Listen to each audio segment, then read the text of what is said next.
Selamat siang, hari ini hari Selasa tanggal 19 November 2024. Kami dari Awal Laptop akan melakukan pengetesan bak panel PLTS atau bak panel auto backup. Ini pesanan dari saudara Aris Sutrisna di Majalengka, Jawa Barat. Oke. Untuk tampilan depannya seperti ini. Di sini ada indikator untuk input PLN, indikator untuk input inverter ya, artinya inverter on ini akan menyala, PLN masuk ini juga akan menyala. Lalu ada input meter, nanti ada informasi untuk outputnya. Di bawahnya ada baterai capacity untuk informasi kapasitas baterai kita. Dan di paling bawah ini ada switch untuk memilih mode nanti. Oke, kita lihat dulu di bagian dalam. Di sini ada baterai, input baterai.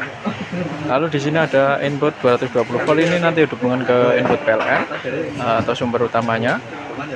Lalu output ini yang dihubungkan dengan beban atau instalasi listrik di rumah. Untuk pemasangan baterai tidak boleh terbalik ya, plus di sebelah kanan atau plus di sebelah kanan, negatif atau minus di sebelah kiri, seperti itu. Nah, untuk cara kerja atau prinsip kerja dari bak panel ini sendiri, prioritasnya dia akan menggunakan PLN atau input sumber utamanya. Misalkan kita asumsikan sumber utamanya adalah PLN, jadi terus menerus menggunakan PLN. Nanti sewaktu-waktu listrik PLN padam, inverter otomatis akan membackup. Nah, untuk membackupnya ada dua mode. Yang pertama, ketika switch off seperti ini, maka inverter akan mati, jadi inverter akan padam maksudnya. Ketika nanti listrik PLN padam, maka akan ada jeda ya, kurang lebih 5 detik sampai 10 detik untuk menyalakan inverter dulu. Secara otomatis ya, tentunya secara otomatis meter akan menyala, baru akan membackup kebutuhan listriknya. Nah, untuk itu yang mode pertama seperti itu. Nanti ketika PLN menyala kembali akan switch ke PLN kembali dan inverter akan otomatis mati lagi, seperti itu.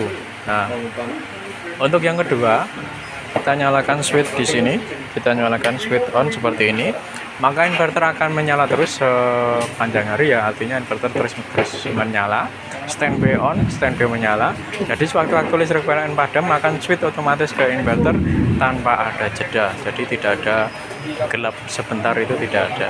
Oke, langsung saja kita coba, kita tes, kita nyalakan. Di sini ada MCB baterai, MCB untuk baterai, dan di sini ada MCB untuk output. Kita naikkan dulu MCB baterainya. Tegangan baterai kita adalah 13 volt ya saat ini. Untuk sistem ini adalah 12 volt DC, 12 volt DC. Pemasangan input tidak boleh terbalik. Untuk baterainya dilengkapi juga dengan charger. Jadi selama menggunakan listrik PLN sekaligus melakukan charging. Di sini ada indikator untuk chargernya yang sebelah kanan warna biru ini. Nanti ketika baterai di atas 14 volt atau sudah penuh ya, baterainya sudah penuh, otomatis cut off, chargernya akan mati, seperti itu.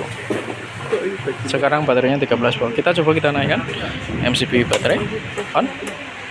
MCB baterai sudah menyala, inverter sudah on ya, inverter sudah on. Kita naikkan MCB output.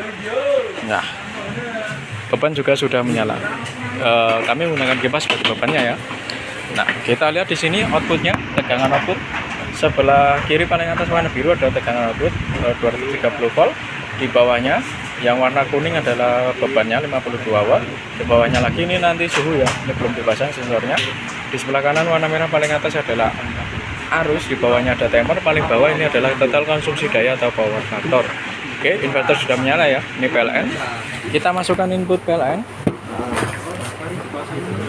Nah, kondisi seperti ini kita asumsikan sebagai listrik PLN padam ya. Kita naik, masukkan. Nah, listrik PLN pada on, inverter akan mati karena kita menggunakan mode yang pertama ya tadi. Inverter mati, artinya output menggunakan PLN ya, seperti ini. Nah, ini mode yang pertama. Kita coba kita matikan listrik PLN. Listrik PLN mati seperti ini. Nah, ada jeda kurang lebih 5-10 detik. Inverter on dulu. Setelah inverter sudah menyala, wattmeter sudah on seperti ini, beban akan menyala kembali. Seperti itu. Kita nyalakan kembali input PLN seperti ini. Nah, inverter otomatis akan mati dan output berpindah PLN tanpa jeda. Seperti itu ya. Kita coba mode yang kedua, kita nyalakan seperti ini. Inverter on, standby on. Nah, sekalipun kita menggunakan PLTS, maksud saya menggunakan listrik PLN ya, tegangan PLN 224 lebih rendah ya dari tegangan inverter 222 volt.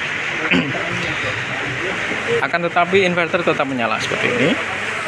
Kita coba matikan input dari PLN. Kita matikan seperti ini.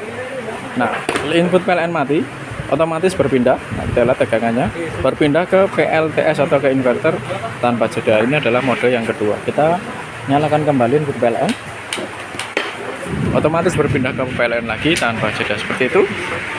Itu adalah fungsi yang kedua. Yang mode yang pertama tadi sudah ya kita tes, kita praktekkan. Nah, chargernya belum menyala. Kenapa? Karena tegangan baterai kita masih 13 volt. Charger akan on atau menyala ketika baterai di bawah 12 volt. Nah, begitu juga ketika tegangan baterai nanti di bawah 30% dari kapasitasnya atau kurang lebih pada tegangan 11,3 volt, maka inverter akan dimatikan. Kita coba turunkan di 11,3 ya. Nah, di bawah 11,3 inverter mati. Ini digunakan agar tidak terkuras habis ya baterainya, supaya baterai tahan lama atau awet. Nah, charger menyala, melakukan charging kepada baterai. Oke, charger menyala, melakukan charging. Nanti ketika baterai terisi penuh, nah di 14 volt seperti ini, charger akan mati lagi, otomatis cut off ya. Seperti itu, kita naikkan tegangan baterainya di atas 14 volt. Nah, seperti ini. Nah, inverter akan menyala kembali di atas 13 volt ya. Ketika indikator LED merah di sini menyala, artinya inverter on. Ini saya matikan, kita nyalakan dulu. Saya matikan di sini ada. Oke. Inverter sudah on. Oke, seperti itu. Inverter akan menyala di kurang lebih 80% dari kapasitasnya. Oke ya.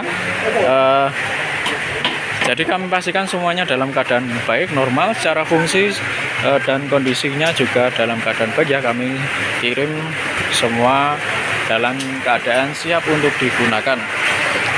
Oke, itu saja, kurang lebihnya mohon maaf. Terima kasih.